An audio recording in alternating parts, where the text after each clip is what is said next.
Presentes que toda mulher gostaria de ter. Será que ele dava algum álbum autografado? Olha, na minha situação atual, tô aceitando até, sei lá, o bilhete premiado da loteria. Será que eles davam isso pra estátua? Tô precisando de um homem assim. Olá, pessoas! Tudo bem? Eu me chamo Amanda, essa é Umbrella Pop e muito prazer!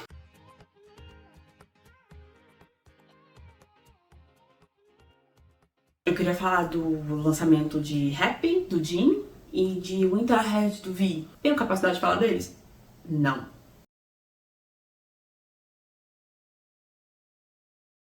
Falando de Winterhead, Ahead, mais mosquitos.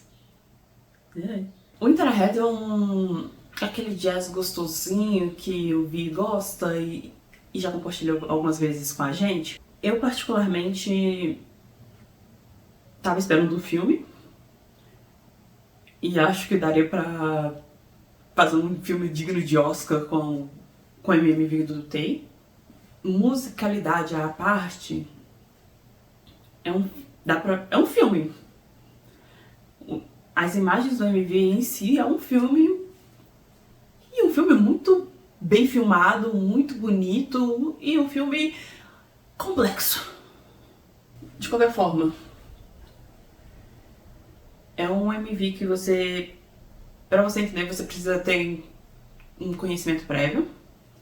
Caso contrário, fica muito, mas muito mais complexo. O tipo de coisa que eu gosto. Falando da musicalidade do MV, não conhecia Park Hyo-shin. Não sei nem se é assim que fala o nome dele, mas gostei. A voz dele casou perfeitamente com a música e com a voz do T. E a música, assim, Eu vou confessar uma coisa.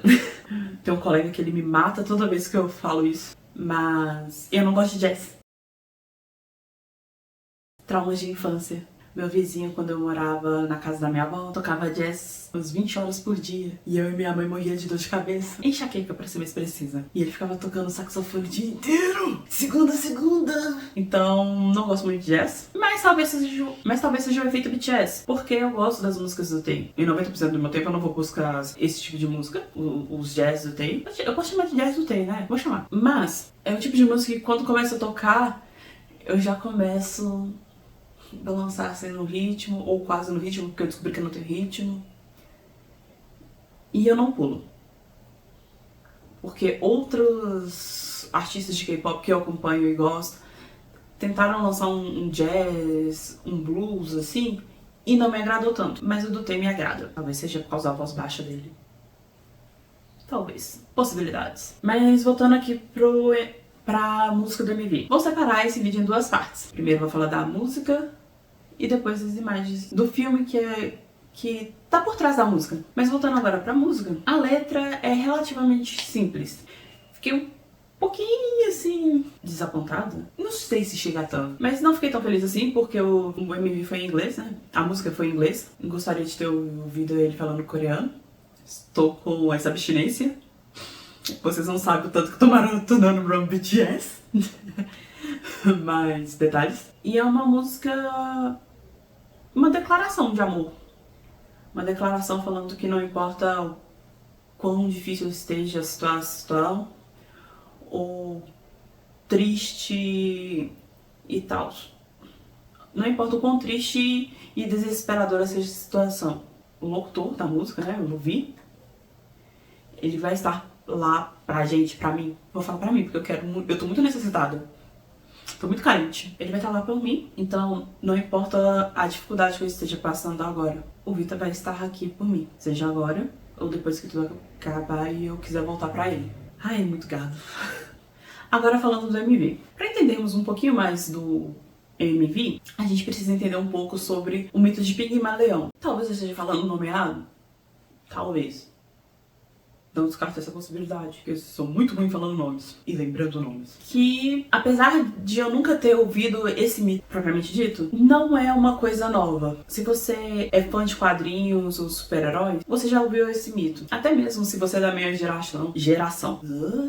Até mesmo se você é da minha geração, talvez você já tenha esbarrado com alguma coisa parecida, porque a minha geração teve um surto de gostar de mitologia grega. E Pigmalion é um mito da mitologia grega. Um mito da mitologia. É um mito grego. Basicamente, resumindo, Pigmalion era um rei e escultor. Mas, pelo que eu entendi do rolê, ele não importava muito não. E ele tinha um dedo ruim pra mulher. Sempre quando ele escolhia uma mulher pra ser sua parceira, ela tinha algum defeito que fazia com que o relacionamento terminasse. Eu estou falando desse jeito porque eu tô tentando deixar a história que eu conheci nessa pesquisa um pouco menos cancelável. Então relevem. Depois de um certo tempo, depois de tentar com várias mulheres, ele desistiu do amor. Melhor dizendo, ele desistiu da mulher. E não... Só que ele não foi procurar um homem. Ele decidiu focar na sua arte, na sua escultura. E se tornou uma pessoa reclusa, focando somente em esculpir. Até que um belo dia, ele pegou pra esculpir uma mulher. Que varia um pouquinho aqui, de acordo com as fontes. Mas seria ou a mulher mais bonita, provavelmente do ponto de vista dele, ou ele só pegou pra esculpir uma mulher e, como ele já teve experiência com várias mulheres, acabou sendo a mulher mais bonita. Só que ele se apaixonou por essa escultura. E... ai, meu Deus. Eu não acredito que eu falo isso. Ai, eu não tenho maturidade. Ai, nossa, esse tipo de coisa. Volta e meia ele tocava nela, tentando verificar se ela realmente era de marfim. Ele a abraçava, ele a beijava. Eu não consigo falar isso com uma cara séria. Tocava, palpava. Depois de determinado tempo, ele passou a vesti-la, colocar acessórios, presenteá-la. Presentes que toda mulher gostaria de ter. Será que ele dava algum álbum autografado? Olha, na minha situação atual, tô aceitando até em... sei lá, o bilhete premiado da loteria. Será que ele dava isso pra estátua? Tô precisando de um homem assim. Depois de festividades à deusa da beleza e fertilidade, Pigmalion ele foi rezar a Afrodite depois de ter terminado o festival e a invocou, pedindo para que ela fizesse com que ele encontrasse uma mulher tão bela quanto a estátua de marfim que ele esculpiu. Usando seus poderes, a Afrodite procurou, mas ela não achou nas redondezas nenhuma mulher parecida com aquela estátua. Então a Afrodite decidiu usar o poder dela para trazer a estátua à vida. Então, Pigmalion, ao voltar para casa, ele dá o beijo costumeiro na estátua e ele percebe que tem alguma coisa diferente. Ele sente os lábios da estátua, como se fossem lábios vivos. Então ele decide apalpar a estátua e encontra a pele quente e viva ao tato dele. Estaria tanto uma história de terror. E ao acordar, ao sair que tateando a estátua, dando... como é que é? Como é que é? Eu achei a frase linda, mas eu já esqueci. Ao tatear a estátua ganhou consciência, trazendo-lhe brilho aos olhos. E aí, eu já esqueci de novo, mas ou foi Afrodite, ou Pigmalion, que nomeou a estátua de Galateia. E esse, meus caros, é um mito que serviu de inspiração pro MV de Winter Ahead. E aí, para a gente entender o MV em si, temos passos. Primeiro passo para a compreensão. Não é uma história linear. Cenas do presente, passado e futuro se misturam. Um disclaimer aqui. Essa não é uma teoria minha. Eu vi primeiro no canal da Tiffany, que eu vou deixar linkado aqui. Assim como opiniões minhas e de fóruns da gringa. Ou seja, um verdadeiro mexidão. Do jeito que o mineiro gosta. Vi escultor seja o vídeo passado. Não exatamente o vídeo passado, mas a parte que ele passa esculpindo seja o passado. E no meio das estátuas que ele está esculpindo, a gente vê principalmente uma mulher, uma figura feminina, e uma estátua que parece ser ele mesmo. E depois a gente tem cenas do... vou chamar de Tei, porque o Tei e o Vi tem uma certa diferença nesse MV, vou usar isso para diferenciar. A gente tem o Tei vivendo numa mansão chique, glamourosa, que eu queria ter um dia, mas o capitalismo não deixa. E lá ele vai vivendo uma vida... a vida dele, não vou... tanta informação suficiente pra dizer mais que isso.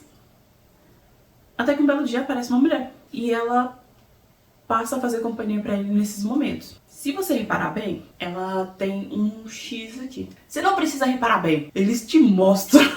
Se você não viu, eles te mostram, dão um foco lá. O próprio Tay percebe isso. E esse é o X que o Vi escultor colocava na estátua dele. Não deixa claro se esse X é um X de assinatura do Vi, se é uma espécie de marca alquímica ou mágica, né? Porque a gente tá falando de mitologia grega, que traz a estátua de volta à vida não, né? Porque ela não estava viva antes. Que traz a estátua à vida. É um dos dois. Mas esse X fez o Tay perceber que a mulher era uma estátua antes. Não deixa claro se foi esse o motivo, mas a mulher desaparece. E mostra a estátua dela quebrada. Não sei se a mulher desapareceu porque a estátua dela foi quebrada, ou se quebraram a estátua dela porque ela desapareceu.